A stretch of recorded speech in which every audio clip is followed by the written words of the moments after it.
جنسی تشدد ہوتا ہے کسی عورت پر تو ثبوت کے بغیر کوئی کارروائی نہیں ہو سکتی. میڈیکل ایویڈنس بہت کم کیسز میں ملتا ہے، صرف ان کیسز میں جہاں بہت زیادہ تشدد ہو رہا ہے. اس کے خلاف قوانین بن رہے ہیں. پچھلے 4 سالوں میں بہت زیادہ اچھے قوانین بنے ہیں جو عورتوں کے حق میں بنے ہیں. جو قوانین ہیں وہ تو صاف ہیں لیکن ان کا امپلیمنٹیشن تھوڑا سا کمپلیکیٹڈ ہے.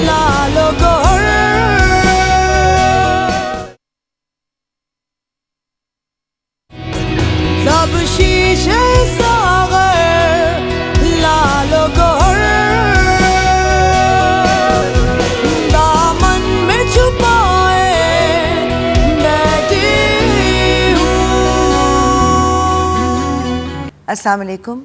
لال و گوہر میں خوش آمدید. پچھلے پروگرام میں ہم نے بہت ساری باتیں کی اس ظلم، اس تشدد کے خلاف جو خواتین پر کیا جاتا ہے اور گھر کے ماحول میں بھی ہوتا ہے، گھر سے باہر بھی ہوتا ہے، ملازمت کی جگہ پر بھی ہوتا ہے اور جہاں کہیں وہ پڑھنے جاتی ہیں، تعلیم کے لیے جاتی ہیں وہاں بھی ہوتا ہے. یہ تشدد ان کی جسمانی طور پر بھی کیا جاتا ہے، ذہنی طور پر بھی ہوتا ہے، انہیں روک کر بھی کیا جاتا ہے، انہیں مواقع نہ دے کر بھی کیا جاتا ہے. اور یہ اتنا بڑا ایک محاذ ہے جس پر کہ خواتین لڑ رہی ہیں.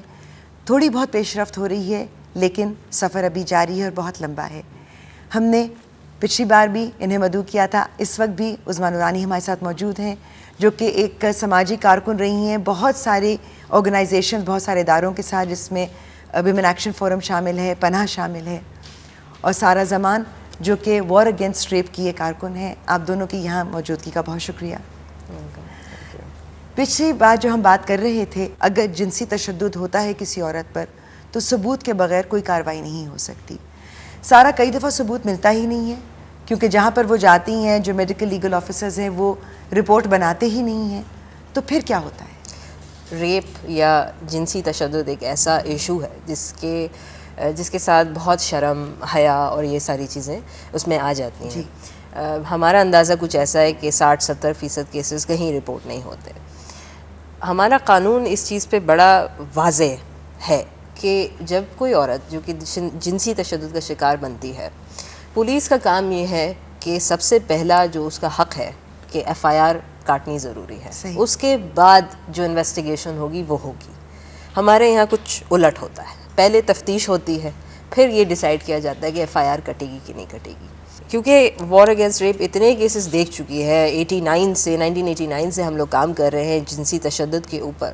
ہم ایسے کیسز دیکھتے ہیں جس میں ثبوت نہ ہوتے ہوئے بھی سزا ہو جاتی ہے، اور کچھ ایسے بھی دیکھیں جس میں سارے شواہدات ثبوت موجود ہیں لیکن سزا نہیں ہوتی. بینیفٹ آف ڈاؤٹ پہ چھوڑ دیا جاتا ہے جو بھی ریپسٹ ہے، جو بھی ایکیوزڈ ہے اس کو. اس میں قانون کا جو قوانین ہے وہ تو صاف ہیں لیکن ان کا امپلیمنٹیشن تھوڑا سا کمپلیکیٹڈ ہے یا کہیں کہیں پیچیدہ ہو جاتا ہے. میڈیکل ایویڈنس بہت ضروری ہے، کورٹس کو لگتا ہے کہ بہت ضروری ہے، لیکن حقیقتاً نہ تو خواتین اتنے جلدی رپورٹ کرتی ہیں جتنا کہ ہمارا پولیس یا کورٹ سمجھتے ہیں کہ اس کو کرنا چاہیے، جس میں شرم، حیا، وہ ساری چیزیں آ جاتی ہیں. پھر اس کو اس طرح سے اطلاع بھی نہیں ہوتی، پھر اس کو روکا بھی جاتا ہے، اس کو سمجھایا جاتا ہے مت جاؤ، اور کئی دن گزر جاتے ہیں. میڈیکل ایویڈنس بہت کم کیسز میں ملتا ہے، صرف ان کیسز میں جہاں بہت زیادہ تشدد ہو، جلا دیا گیا یا کہیں سے کاٹ واٹ دیا گیا، اس طرح کا کوئی چیز ہوئی تو اس میں میڈیکل ایویڈنس مل جائے گا، ورنہ عموماً نہیں ملتا. اور وہ بھی اگر بچی ہے تو اس میں شاید آپ کو کچھ مل بھی جائے، لیکن اگر شادی شدہ خاتون ہیں، بچے بھی ہو چکے ہیں تو بہت ہی مشکل ہے.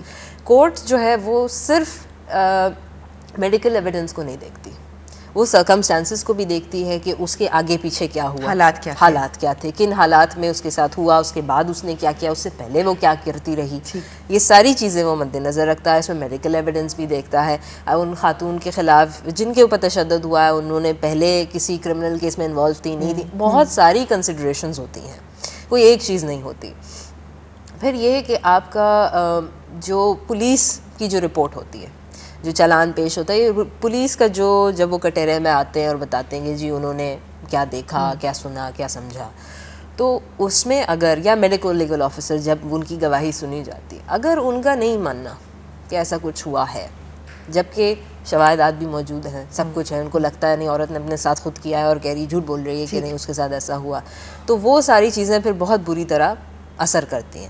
تیسری چیز یہ کہ بہت ضروری ہے کہ کورٹس میں، جہاں تک کورٹس کا تعلق ہے، آپ کا کیس لا بہت ضروری ہے کہ پچھلے مطلب سالوں میں یا جتنے بھی عرصے میں جنسی تشدد کے کیسز جو کہ کورٹس میں چلے ہیں ان میں کیا بحث ہوئی، کیا چیز نکل کے آئی، سارا جو آپ سزائیں ہوئیں کہ نہیں ہوئیں. ایگزیکٹلی. اب یہ کہ بہت سارا کیس لا جو حدود آرڈیننسز اور اس کے پہلے سے بھی چلا آ رہا ہے، اس میں بہت غلط طرح کے فیصلے ہوئے ہیں. ٹھیک. بہت بے بنیاد چیزوں پہ چھوڑ دیا گیا کہ اس کو. تو وہ ظاہر سی بات ہے جب ایسا ہونے لگتا ہے اور ہوتا آیا ہے تو وہ اس چیز کو پھر اور آگے پرپیچویٹ کرتا جاتا ہے کہ جناب اس کیس میں آپ دیکھیں اس میں بھی اسی طرح کا کچھ تھا، خاتون جو تھیں وہ جھوٹ بول رہی تھیں، یا اس میں بھی دیکھیں ایسا تھا ویسا تھا. تو کورٹ جو ہے کسی ایک چیز کو مد نظر نہیں رکھتا، بہت ساری چیزوں کو دیکھا جاتا ہے. لیکن آپ کو یہ نظر آ رہا ہے کہ اب ریسنٹ جو سال گزرے ہیں حال ہی میں، کیا کورٹ کے فیصلے بہتر آ رہے ہیں؟ ضروری نہیں. ہم نے مطلب ایسا دیکھا کہ کچھ نامعلوم کیسز میں بھی جن کا نہ میڈیا نے اس کو اٹھایا، نہ اس کی اوپر بات کی، نہ زیادہ این جی اوز نے اس کے اوپر بات کی، لیکن بہت اچھا فیصلہ آیا. کچھ ایسے کیسز جو کہ میڈیا میں بہت اس پہ بات ہوئی، اچھالا بھی گیا کسی حد تک، سب کچھ ہوا، لیکن بہت خراب، جس میں کہ مختار مائی کا جیسے آپ کیس دیکھ لیں جو کہ پچھلے سے پچھلے سال کی بات ہے. تو یہ کہ اچھے فیصلے بھی آتے ہیں، بہت ہی واہیات بیہودہ فیصلے بھی آتے ہیں، لیکن یہ ہے کہ جتنے زیادہ اچھے فیصلے آئیں گے اتنا آگے جو کیسز آئیں گے ان کو مدد ملتی ہے. اور شاید آپ نے بالکل صحیح بات کی ہے کہ ہمیں ایسے بہتر فیصلوں کو بھی پروجیکٹ کرنے کی ضرورت ہے، بالکل، تاکہ لوگوں کو بھی حوصلہ ملے، ایک امید کہ رپورٹ کر سکیں، کہ رپورٹ ہو سکتی ہے اور اس کے ان کو انصاف مل سکتا ہے. جہاں پر عظمیٰ بات کر رہے ہیں جسمانی تشدد کی، وہاں پر صرف ایک یہ ریپ کا ایلیمنٹ نہیں ہے، تیزاب پھینکا جاتا ہے. بہت سارے جو ہیں واقعات ایسے ملتے ہیں جہاں پر کہ لڑکی کو کاری کے نام پر یا کسی اور وجہ سے جو ہے جائیدادیں ہتھیانے کے لیے یا روکنے کے لیے اس کے اوپر اس طرح کا ظلم کیا جاتا ہے. تو یہ ساری جو چیزیں ہو رہی ہیں، تشدد ہو رہا ہے، اس کے خلاف قوانین بن رہے ہیں، کس زمرے میں آ رہے ہیں یہ سب؟ میں سمجھتی ہوں پچھلے 4 سالوں میں بہت زیادہ پیش رفت ہوئی ہے اور بہت زیادہ اچھے قوانین بنے ہیں جو عورتوں کے حق میں بنے ہیں.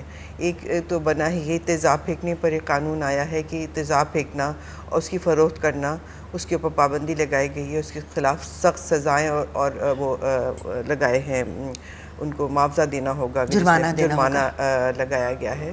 ایسڈ تھروئنگ ایکٹ جو آیا ہے. پھر ایک اور آیا ہے کہ قرآن سے شادی کرنا، یہ بھی اب ایک جرم میں آتا ہے. پھر ان کو جب 2 قبیلوں کی جب فساد ہوتا ہے اس کو جب صلح کرانے کے لیے عورت کا استعمال کرنا، وہ بھی ایک جرم میں آ گیا ہے اب. اس کے علاوہ اس کو آپ نے جیسے کہا کہ اس کا جائیداد کا حق اس سے لے لینا یا اس کی زبردستی شادی، اس کی مرضی کے خلاف شادی کرنا. دیکھنا یہ ہے کہ یہ سارے جو قوانین ہیں یہ صحیح معنوں میں ان کی تشکیل مطلب جو ادارے ہیں جن کو امپلیمنٹ کرنا ہے وہ کر رہے ہیں یا نہیں کر رہے ہیں. عورتوں کو پتہ ہے کہ ان کے لیے یہ قانون آئے ہیں. یہ زیادہ سے زیادہ اس بات کو پھیلانے کی ضرورت ہے تاکہ دیکھیں جب تک کہ کرائم جو ہے وہ رپورٹ نہیں ہوگا، وہ کرائم جو جرم ہے اس کو پر ہم اس کو روک نہیں سکتے ہیں. تو جتنا رپورٹ ہوگا اور جتنا آگے ہوگا، میرے خیال سے رفتہ رفتہ ان کے حق میں فیصلے آئیں گے. تو یہ ایک مطلب ہے دونوں طرف سے ہونا چاہیے، کرائم رپورٹ ہو اور کنوکشن ریٹ بڑھے، تاکہ جو رپورٹ کرنے والا ہے اس کو حوصلہ ہو کہ اگر ہم نے جا کر آگے رپورٹ کیا تو ہمیں انصاف ملے گا. بات انصاف کی ہو رہی ہے اور انصاف لینے کے لیے خود پیش رفت کرنی ہوگی، یہ بات تو طے ہو گئی. بہت سی باتیں بھی باقی ہیں جو آپ تک پہنچانی. وقفے کے بعد آپ سے ملتے ہیں. لالو گوہر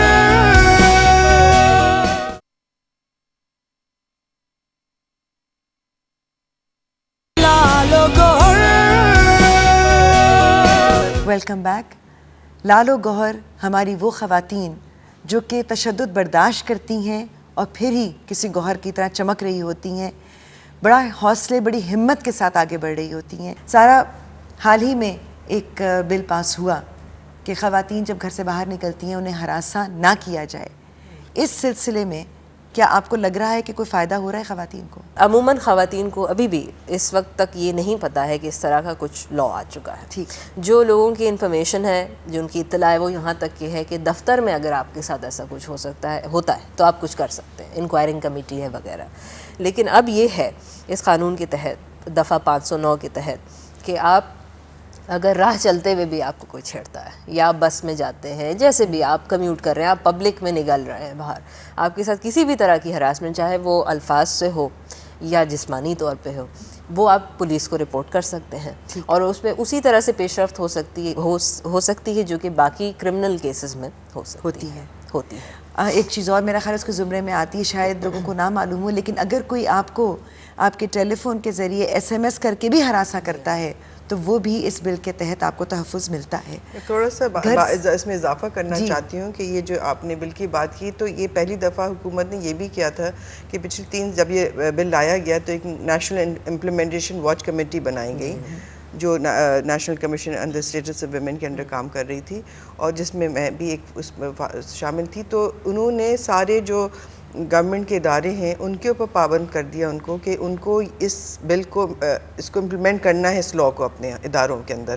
تو خاص کر کے ایسے ادارے جیسے PIA ہے یا ہاسپٹلز ہیں یا بینکس ہیں، ان سارے جہاں بڑی تعداد میں لوگ اور خواتین کام کرتی ہیں، میڈیا ہے، تو وہاں پر یہ پابند کر دیا گیا ہے. اور جیسے بتا رہی تھیں کہ ایک کوڈ کا یعنی کہ اس کو بیان کرنا کہ اس کو تشدد ہوتا کیا ہے، کن کن چیزوں کو ہم یہ مانتے ہیں کہ ہراساں ہیں، وہ بیان کیا گیا. اور ہر ایک 3 ممبر انکوائری کمیٹی سب کو اپنے اداروں میں قائم کرنا ہے تاکہ کوئی بھی ان کے پاس کوئی کمپلینس آئیں تو وہ ہینڈل کر سکیں.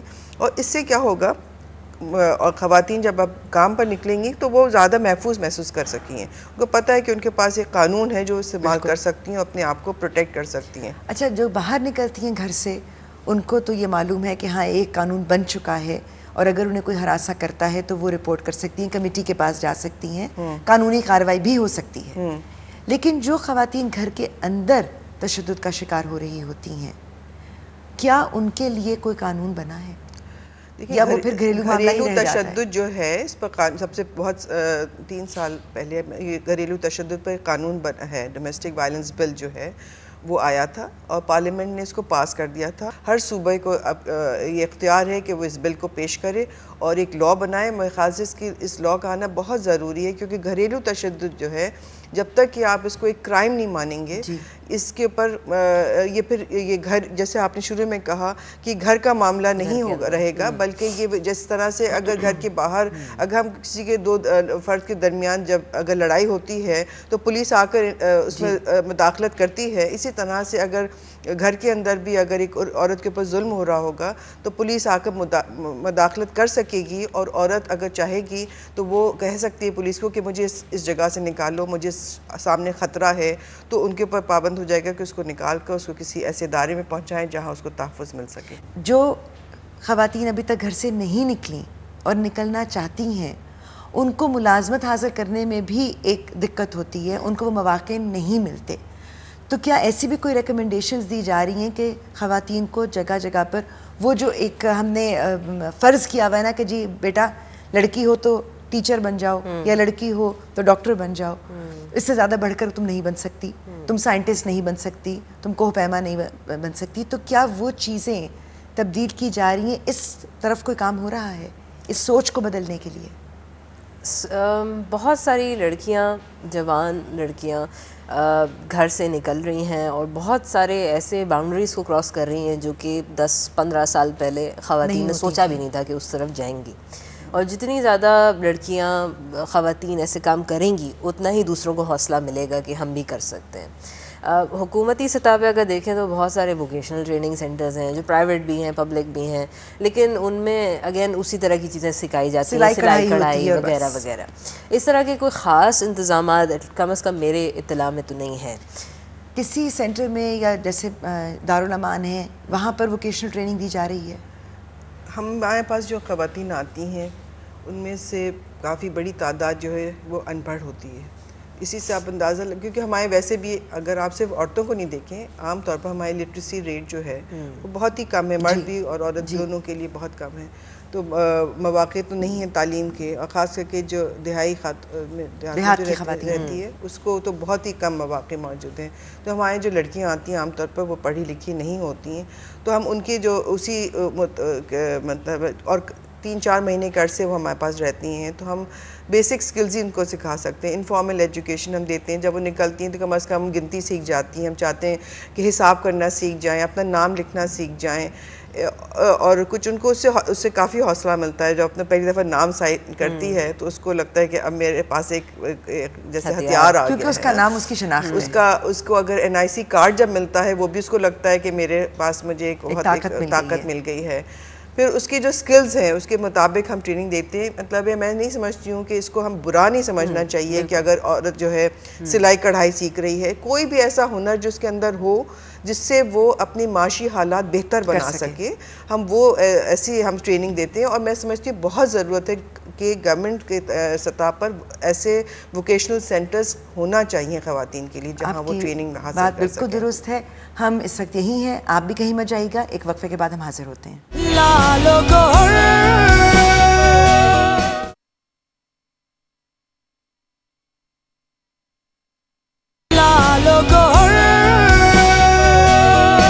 لالو گوہر میں پھر سے خوش آمدید. ہمارے ساتھ سارا زمان، عظمیٰ نورانی موجود ہیں، اور بہت ساری باتیں ہم نے کی آج سارا، لیکن کوئی ایک ایسی چیز جو ابھی بھی آپ کہنا چاہتی ہوں، جو آپ سمجھتی ہیں کہ خواتین کے لیے ان کو مساوات دلانے کے لیے بہت ضروری ہے. میرا جہاں تک سمجھ ہے، میری سمجھ یہ کہتی ہے کہ ہمارے معاشرے میں دنیا کہاں سے کہاں نکل گئی، اچھا بھی ہوا، دنیا میں برا بھی ہو رہا ہے، لیکن یہاں پہ جو بیسک مسئلہ مجھے لگتا ہے جو کہ خواتین کی مدد کر سکتا ہے اگر اس مسئلے کو آپ سدھاریں، وہ یہ کہ ہمارے معاشرے میں عورت ماں ہے، بیٹی ہے، بہن ہے، بیوی ہے، اس کے ہر طرح کے رول ہیں، لیکن جہاں تک کہ اس کو اس کی شناخت ایک انسان کے ناطے ہونی چاہیے وہ چیز نہیں ہے. تو یہ مان کے چلیں اسے کسی مرد سے جوڑ کر رشتہ بنایا جاتا ہے اس کی شناخت کے لیے. بالکل، اگر اس کو سمجھا جائے کہ وہ بذات خود ایک انسان ہے، اور اس کو اکیلے بھی اگر دیکھا جائے بغیر کسی مرد سے جڑے ہوئے تو اس کی کوئی حیثیت ہے، کوئی بھی اس کی سٹینڈنگ ہے، وہ چیز پہچانی جائے تو بہت سارے مسئلے خود بخود حل ہو سکتے ہیں. عظمیٰ، آپ ایک بات کہہ رہی تھی جو میرا خیال ہے بیچ میں رہ گئی، کہ کئی دفعہ خواتین مجبور ہو کر گھر سے نکلتی ہیں. وہ چاہتی نہیں ہیں اپنا گھر چھوڑنا یا توڑنا، مگر مجبوراً نکلتی ہیں. اس وقت انہیں ذہن میں کیا رکھنا چاہیے؟ میرے خیال سے جب ایک خاتون فیصلہ کر لیتی ہے کہ اب یہ جو تشدد ہے اس میں کمی نہیں آنے والی ہے، اور اس کو لگتا ہے کہ مجھے اس سے چھٹکارا حاصل کرنے کے لیے گھر سے باہر ہی مجھے اس کا کوئی مدد لینی پڑے گی یا حل ڈھونڈنا پڑے گا، تو تھوڑی سی وہ تیاری کر کے نکلنا چاہیے اس کو. کہ وہ اگر اس کے پاس نکاح نامہ ہے تو اپنی نکاح نامہ کی کاپی لے، اپنی اگر شناختی کارڈ ہے اس کی کاپی لے اپنے ساتھ رکھنا چاہیے ہے. تھوڑے کچھ پیسے اگر تھوڑے وہ جمع کرنا شروع کر دے، تھوڑی سی تیاری کر کے رکھے، اور ارد گرد معلومات کر لے کہ بھئی میں کس در جا سکتی ہوں، کہاں مجھے مدد مل سکتی ہے، تھانہ کتنی دور ہے یہاں سے، کون سی بس جاتی ہے وہاں پر، یا اگر کوئی میرا ہے جو میرا ساتھ دے سکتا ہے، جو کسی پوائنٹ تک میری مدد کر سکتا ہے، تو اس سے اس کو کسی حد تک تحفظ ملے گا جب وہ گھر سے باہر نکلے گی. کیونکہ گھر سے باہر معاشرہ جو ہے وہ اس کو تحفظ یوں ہی نہیں دے سکتا. اس کو بہت سارے اس کے مراحل آ سکتے ہیں اس کے راستے میں، اور مسئلے آ سکتے ہیں، تو ان کو تھوڑا کسی حد تک وہ کم کر سکتی ہے. پھر جیسے آپ کہہ رہی تھیں کہ یہ انفارمیشن زیادہ سے زیادہ پہنچانا چاہیے عورتوں کو کہ ان کے پاس کیا کیا سٹرکچرز جب ہم عورتوں کے تحفظ کی بات کرتے ہیں تو ہمیں ارد گرد دیکھنا ہے ہم نے اس کے لیے کیا کیا سٹرکچرز مہیا کیے ہیں. جب ہم صرف قوانین کی بات ایک ویکیوم میں تو نہیں کر سکتے، قوانین لے آئے ہیں، ہم نے یہ کر دیا ہے.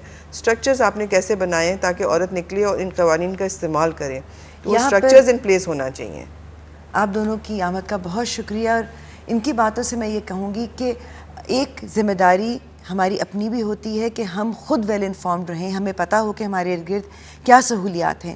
لیکن دوسری طرف یہ حکومتی ذمہ داری ہے، چاہے ہم کو صوبائی لیول پہ ہی لیں، کہ خواتین کو پتہ ہونا چاہیے کہ ہمیں صحت کے اعتبار سے، قانون کے اعتبار سے، تحفظ کے اعتبار سے کہاں جانا ہے، کہاں پر ہمیں مدد مل سکتی ہے. اور جو لوگ ان اداروں میں بیٹھے ہیں یہ ان کا فرض ہے کہ انہیں وہ مدد دیں. اس طریقہ کار کو وہ بہتر سمجھتے ہیں جو خواتین مجبوراً ان کے پاس آتی ہیں وہ نہیں جانتی. اس چیز کے لیے آپ اگر کسی اپنے ارد گرد کے ماحول میں کوئی ایسا شخص ہے جو معتبر ہے, جو آپ کے علاقے میں اس کی ایک حیثیت ہے, آپ اس کی مدد بھی لے سکتی ہیں, لیکن یہ اعتبار آپ کو ہونا چاہیے کہ وہ شخص مرد یا عورت آپ کی مدد کرے گا. قانون بنتے ہیں, نفاذ ہونا بہت ضروری ہے, یہ ہم جتنی بار بھی کہیں کم ہوگا. اور جہاں پر شیلٹرز ہیں, دارالامان بنے ہوئے ہیں, وہاں ایک چیز ذہن میں رکھنے کی ضرورت ہے کہ انہیں صرف ایک سہارا, ایک چھت نہیں دینی ہے, لیکن یہ ایک راستہ ہے ان کے آگے بڑھنے کا. تو جب وہ اس دارالامان سے نکلیں تو وہ جسمانی, ذہنی, معاشی طور پر مضبوط ہو کر نکلیں. بہت ساری ریکمنڈیشنز, گزارشات کے ساتھ ہم آج کا پروگرام ختم کر رہے ہیں. ہمارے ساتھ رہنے کا شکریہ, اور جو لوگ دیکھ رہے ہیں اس کے بارے میں کچھ کر سکتے ہیں, ان چیزوں پر دھیان دیجیے گا. اگلے پروگرام میں آپ سے پھر ملاقات ہوگی. اللہ حافظ.